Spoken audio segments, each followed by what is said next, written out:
आज हम लोग करंट अफेयर के अगले सीरीज में हैं, जिसमें आज हम लोग जो चर्चा करेंगे मुख्य रूप से जो पत्रिका होगा वह अप्रैल और जुलाई का पत्रिका होगा, और जो घटनाएं होगी वो घटना वर्णन होगा इसमें मुख्य रूप से फरवरी का और मई का। तो आइए हम लोग पहले अप्रैल के पत्रिकाओं पर नज़र डालते हैं कौन कौन से इंपॉर्टेंट घटना हुई, और वह जो घटना होगी वह सभी जो घटनाएं घटित होगी वो फरवरी में होगी, क्योंकि यह जो आने वाला एग्जाम है अक्टूबर नवंबर, चाहे वो बीपीएससी हो चाहे वो अन्य कोई भी एग्जाम हो, बीपीएससी सहायक का भी है, सचिवालय सहायक का, उन सभी के लिए इंपॉर्टेंट है। तो उन सभी बिंदुओं पे हम लोग बारीकी से चर्चा करते हुए चलेंगे जो प्रश्न पूछा जाएगा। तो ये जो घटनाएं होगी वह फरवरी का घटना होगा, जिसमें हम लोग पहला जो नज़र डालते हैं वह होगा राष्ट्रीय घटना यानी नेशनल इवेंट पर नज़र डालते हैं। तो आइए हम लोग फरवरी में जो घटनाएं घटित हुई उस पर हम लोग देखते हैं। पहला पॉइंट हम लोग देखते हैं राष्ट्रीय घटनाओं में 14 फरवरी 2022 को पीएसएलवी C-52 के द्वारा क्या किया गया, एक उड़ान के द्वारा 3 उपग्रहों को सफलतापूर्वक अंतरिक्ष में उनके द्वारा निर्धारित कक्षाओं में स्थापित किया गया। यह जो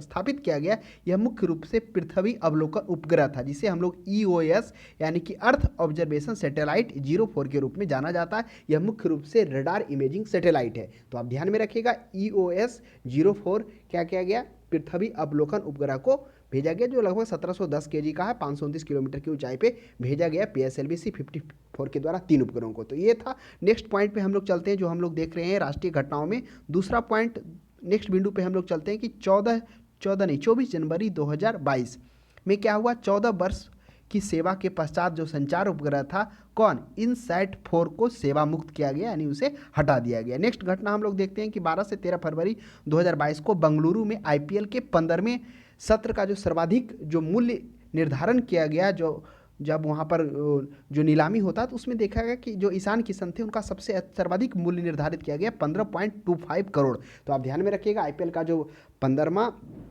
सत्र हुआ है उसमें सबसे अधिक जो महंगे खिलाड़ी हैं वो ईशान किशन 15.25 करोड़ के रूप में, और जो विदेशी खिलाड़ी हैं 11.5 करोड़ यानी 11.5 करोड़ का बोली लगा, जो इंग्लैंड के लिविंगस्टोन हैं। नेक्स्ट हम लोग नेक्स्ट बिंदु पे नज़र डालते हैं 21 फरवरी 2021 में। देखिए क्या है, इसमें भारत के सशस्त्र बलों के सर्वोच्च कमांडर जो रामनाथ कोविंद थे उनके द्वारा क्या किया गया, विशाखापट्टनम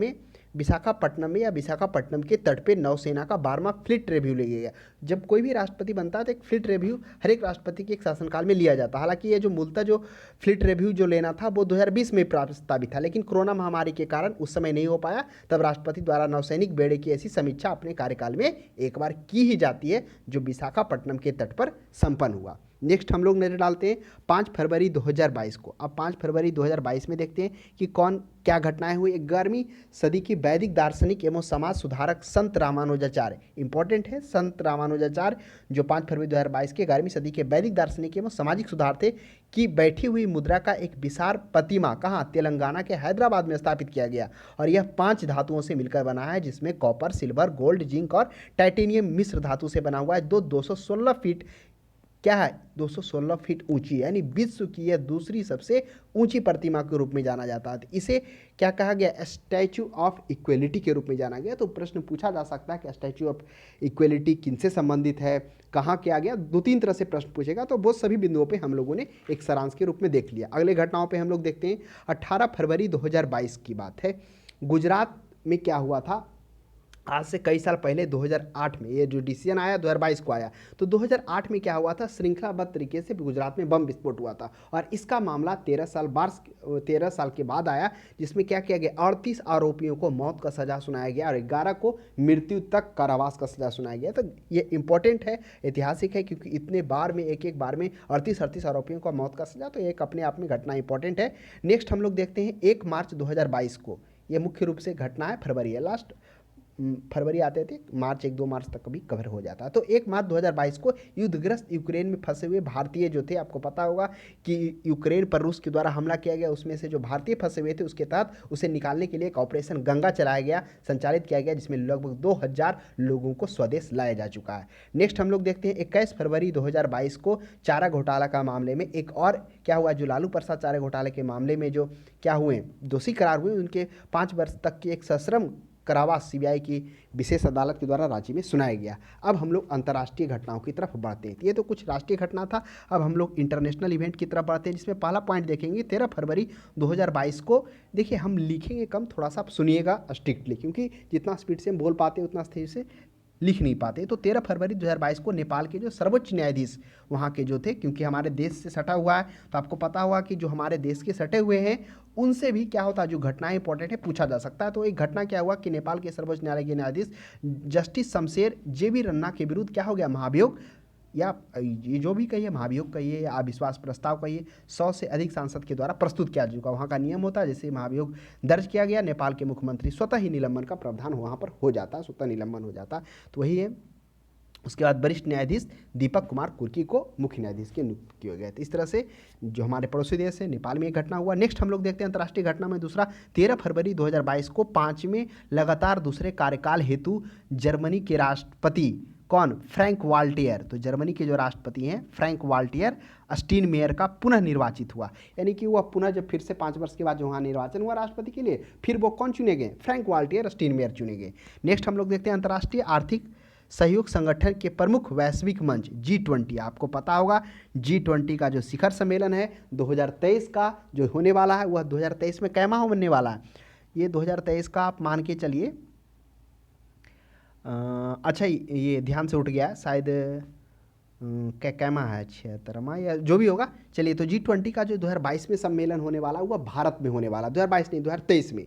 तो उसके लिए क्या कर चुका है, बहुत सारा तैयारियां हो चुका है, तो उस पर हम लोग चर्चा करेंगे। तो 2022 का जो G20 शिखर सम्मेलन हुआ वह 30 से 31 अक्टूबर के बीच इंडोनेशिया के बाली में किया गया। अब जैसे ही 30 से 31 अक्टूबर 2022 का जो खत्म हो गया G20 सम्मेलन, जिसके बाद 1 नवंबर से 2022 से 30 नवंबर 2023 तक वह भारत के अध्यक्षता यानी कि भारत के अधीन आ गया। तो उसके अध्यक्ष कौन रहेगा, वह भारत रहेगा। तो आपको ये पता होना चाहिए कि 2023 का जो शिखर सम्मेलन है वह क्या है, वह भारत में होने वाला है। तो इस शिखर सम्मेलन के आयोजन से संबंधित मामले की देखभाल के लिए भारत अध्यक्षता के दौरान समूह की गतिविधियों को संचालन करने के लिए नई दिल्ली में अस्थायी सचिवालय की भी स्थापना किया जा चुका है, जिसमें एक अस्थायी सचिवालय की स्थापना किया जा चुका है। इसकी मंजूरी केंद्रीय मंत्रिमंडल से 15 फरवरी को ही मिली थी, इसलिए फरवरी में मंजूरी मिला, इसलिए इंपॉर्टेंट है और आपको ये ध्यान में रखना होगा। इसके लिए आपको पता, हम लोग चर्चा किए थे कि क्या कह चुका था, जो ये नीति आयोग के पूर्व CEO थे अमिताभ कांत को क्या बनाया गया, इस G20 शिखर सम्मेलन जो भारत में संपन्न होने वाला उसके लिए पूर्णकालिक शेरपा के रूप में उन्हें नियुक्त किया गया है। तो यह ध्यान में रखेंगे। G20 में क्या होता है, जिसमें G20 विश्व के 20 प्रमुख जो देश होते हैं उसका राष्ट्रीय अध्यक्ष, उसके प्रमुख उपस्थित होते हैं और उस पर चर्चा होती है। तो कई ये बहुत ही ऐतिहासिक दिन होगा भारत के लिए। नेक्स्ट हम लोग नज़र डालते हैं 9 फरवरी 2022 को। 9 फरवरी 2022 को विभिन्न देशों के शासन में लोकतंत्र की स्थिति के आकलन हेतु लोकतंत्र सूचांक की गणना ब्रिटेन के the economist intelligence unit EIU, वही हो गया द इकोनॉमिस्ट इंटेलिजेंस एजेंसी के द्वारा 2006 में क्या किया गया, लोकतंत्र सूचांक जारी किया गया, जिस लोकतंत्र सूचांक में भारत का 167 देशों में से 46वां स्थान है। इनके फरवरी में ही यह जारी किया गया लोकतंत्र सूचांक। नेक्स्ट हम लोग नजर डालते हैं अंतर्राष्ट्रीय में, हम लोग बढ़ रहे थे 18 फरवरी 2022 को।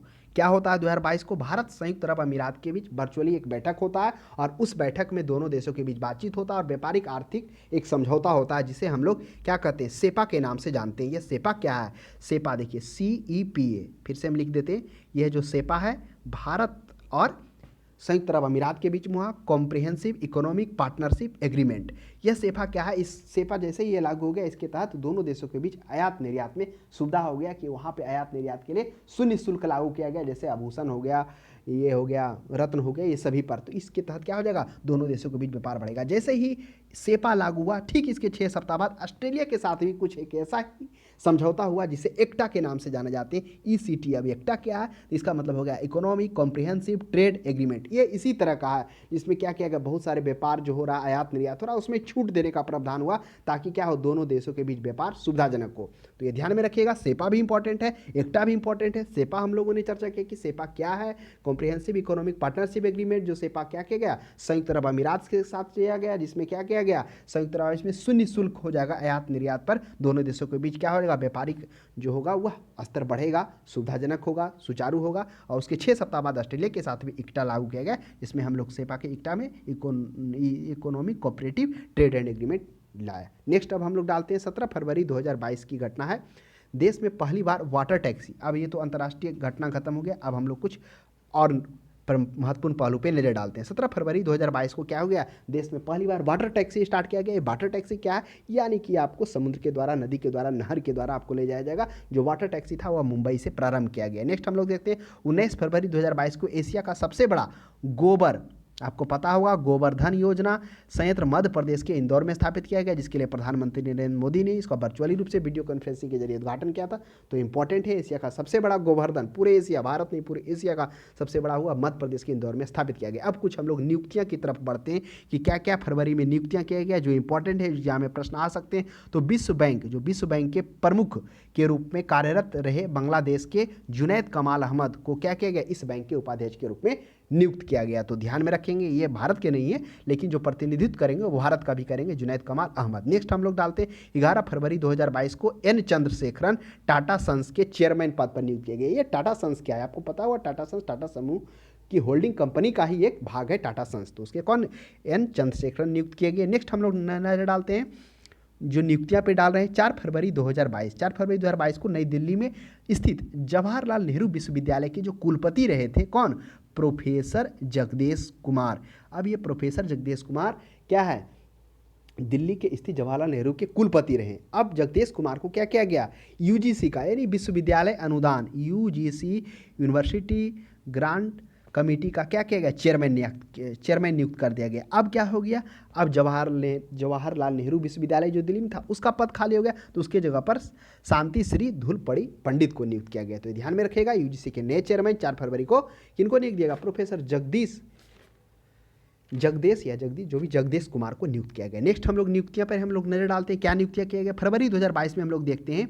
तो क्या किया गया, जो उत्तराखंड का विश्वविद्यालय है हेमवती नंदा बहुगुणा विश्वविद्यालय, तो इसका नाम है हेमवती नंदा विश्वविद्यालय। जो इसके इतिहास के प्रोफेसर थे, कौन, दिनेश प्रसाद सकलानी। तो ध्यान में रखिएगा, दिनेश प्रसाद सकलानी वो उत्तराखंड विश्वविद्यालय के हेमवती नंदा बहुगुणा के इतिहास के प्रोफेसर रहते। अब उनको क्या किया जाता है, दिनेश जो प्रसाद सकलानी होते हैं उनको एनसीईआरटी का नए निदेशक नियुक्त किया जाता है। एनसीईआरटी का अब क्या हो गया, राष्ट्रीय शैक्षणिक अनुसंधान एवं प्रशिक्षण परिषद का नए निदेशक नियुक्त किया जाता है। तो ध्यान में रखिएगा दिनेश प्रसाद सकलानी के बारे में।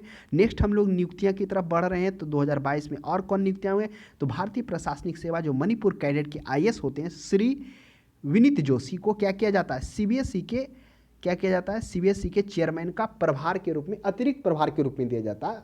अभी नियुक्त नहीं किया गया, बहुत सारा ऐसा होता है विभाग जहां पर क्या होता है, नियुक्ति नहीं हो पाने के कारण बहुत सारे जो अन्य विभाग होते हैं उनको अतिरिक्त प्रभार दे दिया जाता है। तो आईएएस कैडर है विनीत जोशी को अतिरिक्त प्रभार, फिर आगे हम लोग देखेंगे मई में क्या किया जाता है, सीबीएसई के चेयरमैन नियुक्त किया जाता है, लेकिन अभी अतिरिक्त प्रभार के रूप में विनीत जोशी को दिया जा सकता है। सिर्फ हम नॉलेज की दृष्टि बता दी, इंपॉर्टेंट थोड़ा कम है।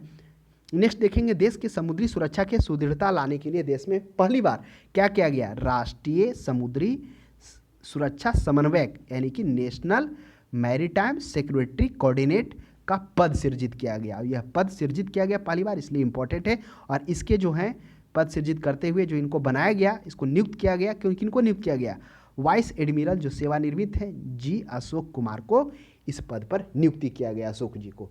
नेक्स्ट हम लोग डालते हैं फरवरी 2022 में वरिष्ठ अंतरिक्ष यात्री विक्रम साराभाई अंतरिक्ष स्पेस स्टेशन, तो विक्रम साराभाई अंतरिक्ष स्टेशन जो तिरुवनंतपुरम में अवस्थित है, उसके क्या किए गए, जो नए निदेशक हैं कृष्णन नैयर को नियुक्त किया गया। तो अब ध्यान में रखिएगा, कौन, विक्रम साराभाई अंतरिक्ष केंद्र के जो अंतरिक्ष केंद्र जो स्थित है तिरुवनंतपुरम में, उसके नए निदेशक कृष्णन नायर को नियुक्त किया गया। नेक्स्ट हम लोग देखते हैं नियुक्तियां की तरफ आगे बढ़ रहे हैं।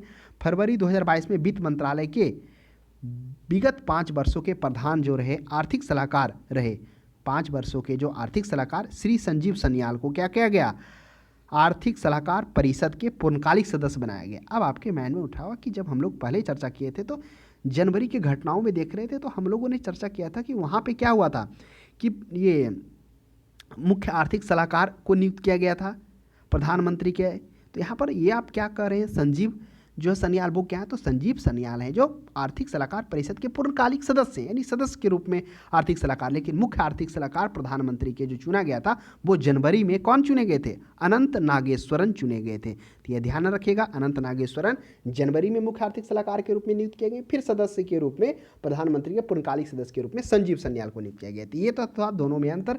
नेक्स्ट हम लोग देखते हैं फरवरी 2022 में भारतीय प्रतिभूति और विनिमय बोर्ड, जिसे हम लोग सेबी के नाम से जानते हैं। सेबी का क्या हो गया, security exchange board of India के जो पूर्व जो सदस्य थे कौन, माधवी पुरी बुच। ये देखिए माधवी पुरी बुच को क्या किया गया, इस चेयरमैन के पद पर नियुक्त किया गया। तो ये ध्यान में रखिएगा, सेबी के जो चेयरमैन माधवी पुरी बुच को नियुक्त किया गया। अब कुछ पुरस्कार की तरफ हम लोग बढ़ते हैं। क्या क्या पुरस्कार वितरित किया गया फरवरी में, देखिए गणतंत्र दिवस के परेड पर राज्यों और केंद्र शासित प्रदेशों के लिए क्या किया गया, यूपी को क्या किया गया, सर्वोच्च झांकी के रूप में इसे पुरस्कार प्रदान किया गया। नेक्स्ट हम लोग देखते हैं, अब कुछ निधन की तरफ देखते हैं कौन सा इंपॉर्टेंट। जैसे एक बप्पा लहरी थे, बप्पा लहरी जो क्या थे, हिंदी फिल्मों के प्रसिद्ध संगीत एवं गायक थे बप्पा लहरी, जिनका मृत्यु 15 फरवरी 2022 को हो जाता है, अस्पताल में 69 वर्ष की अवस्था में हो जाता है। चलिए कुछ पुस्तक देखते हैं, क्या इस महीने कुछ ऐसे पुस्तक लॉन्च की गई, लिखी गई जो इंपॉर्टेंट है। देखिए एक शशि थरूर के द्वारा लिखा गया था the struggle for India's soul, Shashi Tharoor के द्वारा। दूसरा था sunrise over the Ayodhya, Salman Khurshid के द्वारा। ये दो पुस्तकें लिखा गया, हालांकि और पुस्तकें लिखे गए, लेकिन थोड़ा दो इंपॉर्टेंट हमें लगा, सनराइज ओवर द अयोध्या जो सलमान रुश्दी पर लिखेंगे उसके द्वारा, the struggle of India's soul जो शशि थरूर के द्वारा। उसके बाद हम लोग कुछ ऑपरेशन या अभियान देखते हैं कि कुछ ऑपरेशन या अभियान किया गया फरवरी माह में। चलिए देखते हैं, एक मिलन किया गया, भारतीय नौसेना के बहुपक्षीय संयुक्त अभ्यास मिलन क्या किया गया, 11वां संस्करण 25 फरवरी से 4 मार्च के बीच विशाखापट्टनम के तट पर किया गया, जिसमें 39 देशों ने अपने युद्धपोत प्रतिनिधिमंडल इसके भागीदारी के लिए भेजे। जो इसका थीम था सौहार्द, एकजुटता और सहयोग, किसका, मिलन का। तो हम लोगों ने देख लिया किस तरह से बहुपक्षीय संयुक्त अभ्यास मिलन का संपन्न हुआ।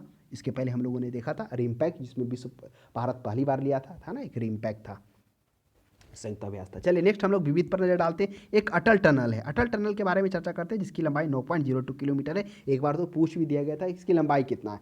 तो अटल टनल के बारे में हिमाचल प्रदेश के जो कल्लू है, यहाँ हिमाचल प्रदेश हो गया, जम्मू कश्मीर हो गया। तो हिमाचल प्रदेश के कल्लू के मनाली से लाहौर को जोड़ने वाली यह अटल टनल है, रोहतांग का नाम से भी जाना जाता है। गिनीज बुक में इसका रिकॉर्ड किया गया क्योंकि सबसे ऊंचाई पर स्थित गुजरने वाला पहली सबसे लंबी टनल है, 10,000 फीट की ऊंचाई पर। तो सबसे ऊंचाई पर स्थित टनल के रूप में भी अपने आप में यह विश्व प्रसिद्ध है, गिनीज बुक में रिकॉर्ड है इसका प्रमाण पत्र फरवरी में मिला, इसलिए घटना थोड़ा सा उसमें भी चर्चा हुआ।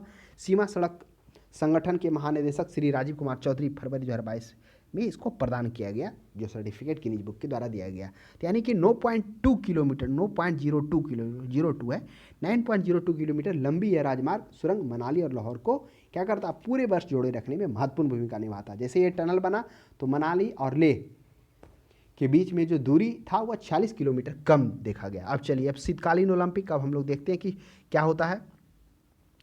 24वें शीतकालीन ओलंपिक 4 फरवरी से 20 फरवरी के बीच 2022 के चीन के बीजिंग के आसपास संपन्न होता है। और शीतकालीन ओलंपिक में भारत के एकमात्र खिलाड़ी इसके लिए अर्हता प्राप्त करते हैं, यानी योग्यता प्राप्त करते हैं, वो जम्मू कश्मीर के मोहम्मद आरिफ खान होते हैं। तो ध्यान में रखिएगा, हो सकता है प्रश्न पूछ दिया जाए कि मोहम्मद आरिफ खान का संबंध किससे है, या बताइए कि शीतकालीन ओलंपिक में भारत के किन किन खिलाड़ियों ने भाग लिया, कुछ भी पूछा जा सकता है। मात्र एक खिलाड़ी इसके लिए क्वालिफाई हो पाया, जो बीजिंग में हुआ 4 फरवरी से 20 फरवरी के बीच में हुआ।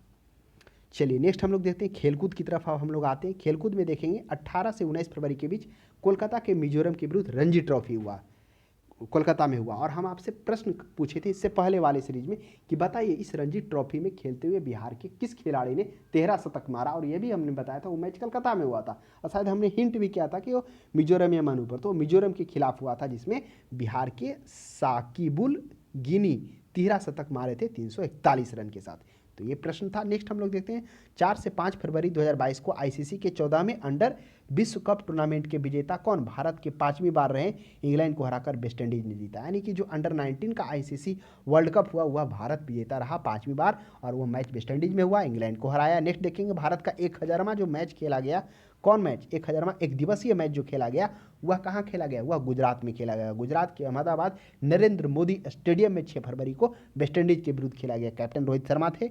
इंपॉर्टेंट है, पूछा जा सकता है भारत का 1000वां एक दिवसीय मैच कहाँ हुआ, तो बिल्कुल गुजरात के गांधीनगर, आपको पता होगा ये स्टेडियम न्यू निर्मित है, कैपेसिटी भी ज़्यादा है। नेक्स्ट हम लोग देखेंगे भारत के 16 वर्षीय शतरंज खिलाड़ी, अब ये इंपॉर्टेंट है, देखिए प्रज्ञानंद प्रगनानंदा, ये प्रज्ञानंदा जो है, यह जो शतरंज खिलाड़ी है 16 वर्ष का है और विश्व चैंपियनशिप कौन, मैग्नस कार्लसन को हराया है। अब ये मैग्नस कार्लसन कौन है, इसकी चर्चा हम लोग पहले किए थे दिसंबर वाले घटनाओं में, जब हम लोग चर्चा कर रहे थे तो हम लोगों ने देखा था कि विश्व शतरंज चैंपियनशिप में 31 वर्षीय कार्लसन मेंसन जो थे, ये जो कार्लसन थे वह क्या किए थे, ये नॉर्वे के थे जो 5वां विश्व खिताब जीते थे, जिसमें उस विश्व जो होता है विश्व शतरंज चैंपियनशिप जीता है, जिसमें जीतने के लिए 12 लाख यूरो दिया जाता है और उप विजेता को 8 लाख यूरो। तो उसे यह प्रज्ञानंद ने 16 वर्षीय प्रज्ञानंद ने भारत उसको हराया विश्व चैंपियनशिप को। नेक्स्ट हम लोग देखेंगे अंतर्राष्ट्रीय ओलंपिक कमेटी यानी IOC इंटरनेशनल ओलंपिक कमेटी ने 2023 में होने वाले वार्षिक सत्र की मेजबानी भारत को प्राप्त हुई है। और आपको पता होगा यह जो मेजबानी है भारत को 40 वर्ष के बाद पश्चात हुआ, इससे पहले 1983 में भारत के न्यू दिल्ली में खेला गया था और अब जो 2023 में होने वाला मुंबई के जियो वर्ल्ड सेंटर में यह होने वाला है वार्षिक सत्र की मेजबानी। नेक्स्ट अब हम लोग डालते तो ये घटनाएं था जो हम लोगों ने देखा मुख्य रूप से जो कब हुआ, ये घटनाएं हुआ फरवरी में हुआ। अब हम लोग आगे जो पत्रिकाएं हैं उस पत्रिका जुलाई वाले पत्रिका में देखेंगे, जो घटनाएं उसमें होगा वो सभी घटनाएं, जैसे ये जुलाई है तो आप पत्रिका जुलाई वाले पढ़ सकते हैं, चाहे कोई भी हो, PD हो NA हो, तो ये बहुत सारे पत्रिकाओं का संकलन कर हम यहाँ चर्चा कर रहे हैं। तो इसमें जो घटनाएं पे चर्चा होगी पत्रिका जुलाई का है और घटना चर्चा जो होगा वह मई से रिलेटेड होगा। तो आइए मई से रिलेटेड हम लोग पहला नेशनल घटनाओं पर प्रकाश डालते हैं कि क्या क्या राष्ट्रीय घटनाएं हुई, जिसमें हम लोग पहला बिंदु पर देखेंगे 5 मई 2022 को क्या किया गया, जम्मू कश्मीर में परिसीमन आयोग जो पुनर्सीमन, हर एक आपको पता होगा ना, जनगणना के बाद पुनर्सीमन आयोग होता है या फिर चुनाव आयोग जब उसे उपयुक्त समझे या फिर मतलब कुछ भी हो, डाटा अपर्याप्त लगे तो पुनर्सीमन आयोग का गठन कर सकता है। और उस पुनर्सीमन आयोग के बाद क्या किया जाता, वहाँ पे सीटों की संख्या का निर्धारण किया जाता, देखा जाता पॉपुलेशन में क्या अंतर पड़ा, क्योंकि जितना भी सीट होता है वो पॉपुलेशन क्षेत्र जनसंख्या के आधार पर निर्धारित किया जाता है। तो क्या किया गया, जम्मू कश्मीर विधानसभा में सीटों का पुनर्सीमन किया गया, जिसमें सीटों की संख्या में 7 में वृद्धि हुआ। पहले जम्मू कश्मीर में जो क्या था, क्योंकि आपको पता होगा 2019 में जम्मू कश्मीर को विशेष राज्य का दर्जा हटाकर केंद्रशासित प्रदेश बना दिया गया और जैसे केंद्रशासित प्रदेश बना दिया गया तो उसमें सीटों का जो विधानसभा का सीट था उसमें 83 सीट क्या गया था, जम्मू कश्मीर को दिया गया था। लेकिन जैसे ही पुनर्सीमन आयोग का गठन हुआ तो उसमें 7 वृद्धि देखने को मिला, तो 83 7 टोटल 90 हो गई। और POK को छोड़कर POK के लिए जो 24 सीटें वो तो आरक्षित है ही, उसको शामिल नहीं किया गया। तो इस तरह से 7, 1 सीट कश्मीर में बढ़ा और 9 सीट जम्मू में बढ़ा।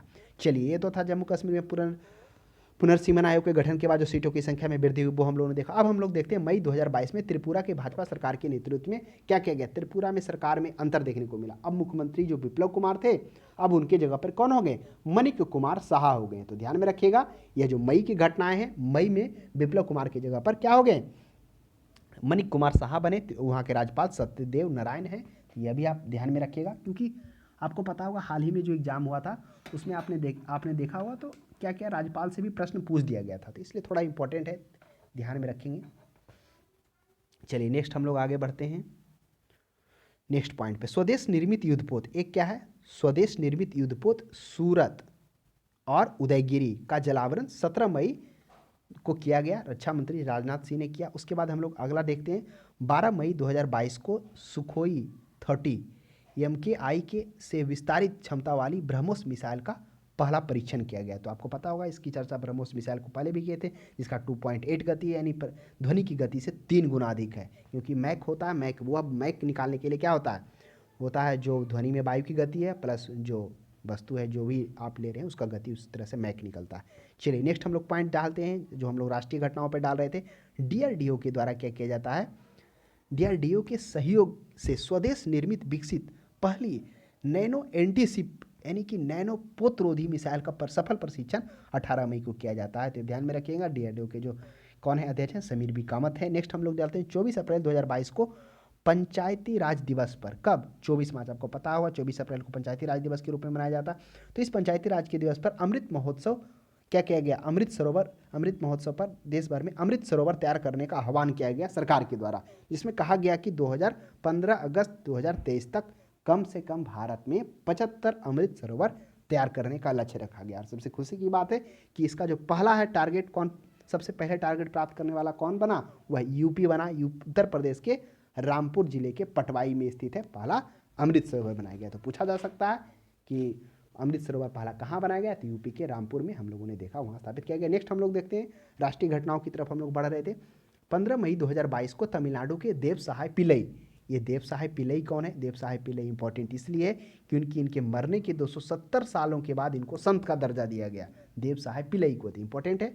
नेक्स्ट हम लोग देखेंगे 16 मई 2022 को राजस्थान के रामगढ़ में, अब राजस्थान के रामगढ़ में क्या ऐसा हुआ? इसमें क्या है? विषधारी अभ्यारण्य, देश का 52वां राष्ट्रीय बाघ अभ्यारण्य के रूप में इसको अधिसूचित किया गया। तो आपको ध्यान में रखना होगा क्योंकि ये 16 मई को क्या किया गया? इसको अधिसूचित किया गया, विषधारी अभ्यारण्य जो राजस्थान में है, और हालांकि यह राजस्थान का चौथा है। 3 पहला कौन कौन है? रणथंभौर, सरिस्का और मुकुंदरा, ये चौथा बाघ अभ्यारण्य राजस्थान में बना और भारत में 52वां बना।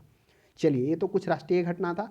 अब हम लोग कुछ अंतर्राष्ट्रीय घटनाओं की तरफ प्रकाश डालते हैं, देखते हैं क्या क्या अंतर्राष्ट्रीय घटना इस माह में इसमें इंपॉर्टेंट हुआ। आप देखेंगे कि प्रधानमंत्री कहाँ जाएंगे? नार्डिक देश भी जाएंगे, फिर प्रधानमंत्री कहाँ जाएंगे? क्वाड में भी भाग लेंगे, फिर नेपाल भी जाएंगे। तो आइए हम लोग चर्चा करते हैं, काफ़ी इंटरेस्टिंग रहेगा ये। 15 से 21 मई 2022 को राष्ट्रपति श्री रामनाथ कोविंद, पहले तो राष्ट्रपति हैं क्योंकि राष्ट्रपति तो वो जो होते हैं चुनाव होता है वो मई में, तो रामनाथ कोविंद भी रहते हैं, सितंबर में जाकर वो बनते हैं मुर्मू जी। चलिए, तो हम लोग चर्चा करते हैं राष्ट्रपति रामनाथ कोविंद 15 से 21 मई कहाँ जाते हैं? वो जमैका जाते हैं, सेंट विसेंट जाते हैं, ग्रेनाडिस जाते हैं। इन 3 देशों के सपत्नीक सहित अपने वाइफ के साथ में यात्रा करते हैं। और आपको पता हुआ जमैका की राजधानी किंगस्टन है, क्योंकि कभी राजधानी भी पूछ दिया जाता है। राजधानी और रिलेट क्या होता है? जो हाल ही के प्रधानमंत्री के द्वारा, मतलब मुख्य राष्ट्राध्यक्ष के द्वारा, राष्ट्र प्रमुख के द्वारा जो दौरा किया जाता है ना, उससे रिलेटेड जो चर्चित होता है वहाँ से पूछ दिया जाता है। तो ये 3 देश रामनाथ कोविंद के द्वारा यात्रा किया गया, जिसकी राजधानी जमैका का किंगस्टन है। तो नेक्स्ट हम लोग अब देखते हैं 2 से 4 मई। अभी देखिए इंपॉर्टेंट, 2 से 4 मई प्रधानमंत्री जर्मनी जाते हैं, डेनमार्क जाते हैं, उसके बाद फ्रांस की यात्रा करते हैं। इन 3 देशों की यात्रा करते हैं और इसी के साथ में वह छठा क्या करते हैं? जैसे जर्मनी डेनमार्क यात्रा पर निकलते हैं तो छठा भारत जर्मनी का अंतर्राज्यीय विचार विमर्श, जिसे हम लोग आईजीसी के नाम से भी जानते हैं। तो यह देखिए आईजीसी क्या है? यह आईजीसी जो है भारत और जर्मनी के बीच एक तरह से कहिए कि ये क्या इसको बोलिएगा, एक तरह से दोनों देशों के बीच में एक समझौता है, समझौता नहीं, एक दोनों देशों के बीच में एक तरह का क्या है, ये द्विपक्षीय संबंध है, ये व्यवस्था है द्विपक्षीय दौर है। जैसे 2+2 वार्ता होता है ना बहुत सारे देशों के साथ, तो उसी तरह जर्मनी के साथ आईजीसी होता है। इसे हम लोग इंडियन जर्मन इंटर गवर्नमेंट कॉन्सुलेशन के नाम से जाना जाता है। तो वही छठा इंडियन जर्मन कॉन्सुलेशन हुआ जब वो 2 से 4 मई के बीच कहाँ का निकलते हैं? जर्मनी, डेनमार्क और फ्रांस की यात्रा पर निकलते हैं। तो आईजीसी छठा संपन्न होता है, जिसमें भारत के प्रधानमंत्री, जर्मनी चांसलर, अब जर्मनी के चांसलर कौन है? ओलाफा सुल्ज के साथ ये बैठा होता है, आईजीसी होता है, द्विपक्षीय संबंध होता है। और ऐसी व्यवस्था जर्मनी ने अपने कुछ ही देशों के साथ में किया, जिसमें भारत एक देश है, और भारत भी एक पहला ऐसा देश है, मतलब भारत के लिए पहला है जिसके साथ जर्मनी के साथ इस तरह का ये क्या किया है, वार्ता स्थापित किया है। इसके तहत दोनों देशों ने शासन प्रमुख, वरिष्ठ मंत्री एवं वाणिज्य भागीदारों को 2 वर्ष में एक बार विस्तृत बैठक होती है, यानी 2-2 वर्ष पर होता है। एक बार भारत वहाँ जाएगा, उसके बाद जर्मनी वहाँ आएगा। तो इस तरह से आईजीसी सम्मेलन क्या हो गया, ये संपन्न हुआ। चलिए, ये तो था हम लोग देखे 2 से 4 मई के। उसके बाद क्या होता है? बर्लिन में एक दिन के प्रवास करने के बाद क्या होते हैं? प्रधानमंत्री नरेंद्र मोदी 3 मई को डेनमार्क पहुंचते हैं। अब देखिए डेनमार्क पहुंचेंगे तो अब इस डेनमार्क में क्या होगा? अब कोपेनहेगन में नार्डिक देशों के साथ शिखर सम्मेलन होगा। चलिए, तो डेनमार्क की यात्रा के दौरान 4 मई को कोपेनहेगन, जो कि डेनमार्क की राजधानी है, वह दूसरी बार क्या होता है? नार्डिक देशों के साथ बैठक होती है। इस नार्डिक देश में कौन कौन आता है? तो कभी कभी तो कन्फ्यूज इसमें भी हो जाता है कि नार्डिक देश क्या, तो जो भी ऊपर है नार्डिक देश। देखिए नार्डिक देश का चर्चा ज्योग्राफी में भी हुआ था कि जिसमें हम लोगों को देखा 6 महीना रात और 6 महीना दिन होता है। तो नार्डिक देश में देख लीजिए, डेनमार्क हो गया, स्वीडन हो गया, नॉर्वे हो गया, उसके बाद फिनलैंड हो गया और आइसलैंड हो गया। ये 4 देश आते हैं, 4 से 5 देश हैं नार्डिक देश में आते हैं। उनके साथ ये क्या होता है? नार्डिक देशों के साथ ये बैठक होता है, दूसरा बैठक होता है। 4 मई को वही शिखर सम्मेलन कोपेनहेगन में संपन्न होता है। इस सम्मेलन में क्या हो जाता है? आर्थिक सुधार, परिवर्तन, जलवायु परिवर्तन, सतत विकास, डिजिटलकरण, हरित स्वच्छ विकास क्षेत्रों पर बहुपक्षीय सहयोग की वार्ता होती है। नेक्स्ट हम लोग देखते हैं 16 मई 2022 को अब क्या होता है? नेपाल के प्रधानमंत्री शेर बहादुर देउबा, ये बहादुर देउबा जी प्रधानमंत्री नरेंद्र मोदी को निमंत्रण देते हैं। किस लिए? क्योंकि लुम्बिनी मठ के जो अंतर्राष्ट्रीय बौद्ध संस्कृति विरासत का क्या करने के लिए? शिलान्यास करने के लिए। तो वो इसके उपलक्ष्य में 16 मई को कहाँ जाते हैं? नेपाल जाते हैं। देउबा और प्रधानमंत्री दोनों मिलकर क्या करते हैं? लुम्बिनी मठ, जो भारत अंतर्राष्ट्रीय बौद्ध संस्कृति और विरासत केंद्र के निर्माण के लिए दोनों शिलान्यास इनके द्वारा किया जाता है नेपाल में। नेक्स्ट अब 18 मई को क्या होता है? 18 मई को फिनलैंड व स्वीडन द्वारा नाटो सदस्यता हेतु क्या किया जाता है? आवेदन दिया जाता है।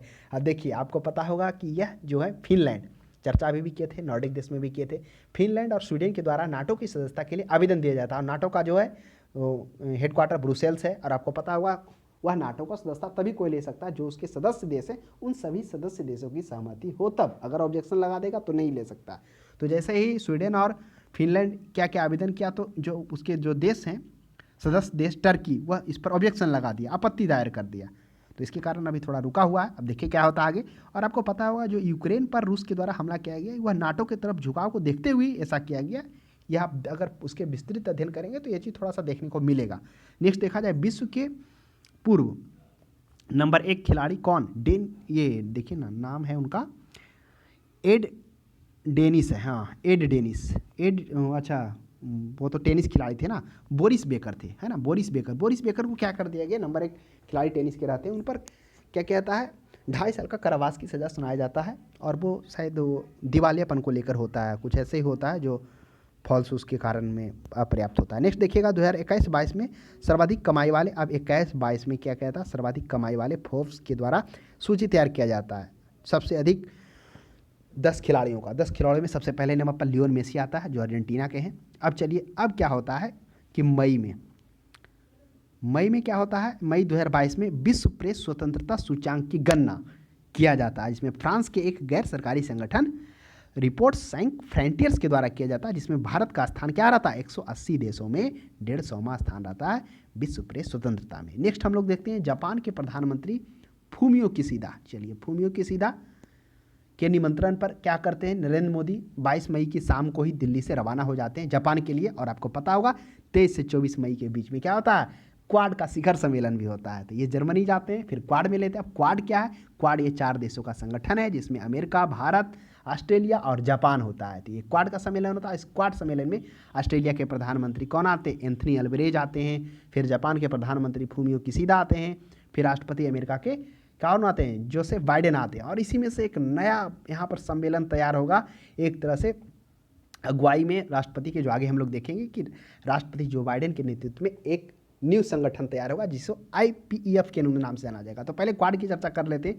तब क्वाड में क्या होता है कि प्रत्येक देशों के साथ 2+2 वार्ताएं होती है, 24 मई को संपन्न होती है। और 24 मई को प्रधानमंत्री श्री नरेंद्र मोदी, यानी कि जो श्री नरेंद्र मोदी होते हैं, राष्ट्रपति जोसेफ बाइडेन के साथ द्विपक्षीय वार्ता होता है। इस द्विपक्षीय वार्ता में artificial intelligence, quantum computing, 5G, 6G, biotech अंतरिक्ष, सेमीकंडक्टर आदि जो भी उभरती प्रौद्योगिकी हैं उनके क्षेत्रों में सहयोग के लिए, सुविधाजनक बनाने के लिए India US initiative on critical and emerging technology, जिसे ICET के शुरुआत दोनों देशों के बीच किया जा सकता है। तो पूछा जा सकता है, हालांकि इंपॉर्टेंट है, देख लीजिएगा, ICET जिसमें दोनों देशों के बीच होता है। अब ऑस्ट्रेलिया के PM एंथनी अल्बरेज, जो ऑस्ट्रेलिया के PM रहते हैं, एंथनी अल्बरेज के द्वारा, और भारत के प्रधानमंत्री नरेंद्र मोदी के द्वारा फिर दोनों के बीच क्या होता है, समझौता होता है। समझौता कहिए, मतलब वार्ता कहिए, वार्ता होता है, समझौता से अच्छा वार्ता, जिसमें व्यापार, निवेश, रक्षा निर्माण, हरित हाइड्रोजन सहित अक्षय ऊर्जा को लेकर बातचीत होती है। फिर जापान के PM के साथ होगा वार्ता, जापान के PM फूमियो किशिदा के साथ होगा, जिसमें फूमियो किशिदा के साथ द्विपक्षीय बैठक होगा। इसमें एक तरफ से जापान के राष्ट्राध्यक्ष, जो राष्ट्राध्यक्ष वहाँ पर कौन है, फूमियो किशिदा जापान के PM रहेंगे, भारतीय PM रहेंगे, जिसमें आपको पता होगा 5 ट्रिलियन निवेश की बात होगा 5 वर्षों में भारत में। और फिर जो मुंबई और अहमदाबाद का जो हाई स्पीड ट्रेन चल रहा है, उसका फिर प्रधानमंत्री नरेंद्र मोदी उसका रेखांकित करते हैं उसके सामने, क्योंकि पैसा जापान का ही लगा हुआ है। नेक्स्ट अब हम लोग देखेंगे, क्वाड सम्मेलन के बाद अमेरिकी राष्ट्रपति जोसेफ बाइडेन की अगुवाई में, क्वाड सम्मेलन तो खत्म हुआ। अब क्वाड सम्मेलन के खत्म के बाद जोसेफ बाइडेन, जो अमेरिका के राष्ट्रपति रहते हैं, उनकी अगुवाई में IPEF का क्या किया जाता है, इंडियो पैसिफिक इकोनॉमिक फ्रेमवर्क, यानी हिंद प्रशांत फ्रेमवर्क का गठन किया जाता है। और जिसमें 4 तो क्वाड देश रहते हैं प्लस 9 अन्य देश रहते हैं, यानी टोटल 13 देशों का एक संगठन तैयार किया था IPEF। ध्यान में रखिएगा, पूछा जा सकता है IPEF का फुल फॉर्म क्या है, संबंध क्या है, क्राइटेरिया क्या है, किसके संबंध में, किसकी अगुवाई में तैयार किया गया, तो वो सभी हम लोग चर्चा कर लिए। Indian Pacific economic framework. चलिए अब कुछ नियुक्तियां की तरफ हम लोग बढ़ते हैं। नियुक्तियां में क्या है, नियुक्तियां में हम लोग देखेंगे CBSE के चेयरमैन जो थे, हमने देखा था कि जनवरी में क्या किया गया था, अतिरिक्त प्रभार दिया गया था, किनको दिया गया था, विनीत जोशी जो IS थे मणिपुर कैडर का, लेकिन अब उनको क्या करेगा, चेयरमैन मिल जाएगा CBSE को। तो CBSE के चेयरमैन जो है निधि छावर को नियुक्त किया जाएगा मई 2022 में। तो ध्यान रखिएगा, CBSE के चेयरमैन निधि छावर। नेक्स्ट हम लोग देखेंगे 15 मई 2022 को क्या किया जाता है, राजीव कुमार को क्या किया जाता है, भारत के नए मुख्य चुनाव आयुक्त नियुक्त किया जाता है। तो राजीव कुमार अभी मुख्य चुनाव आयुक्त हैं, ध्यान में रखेंगे।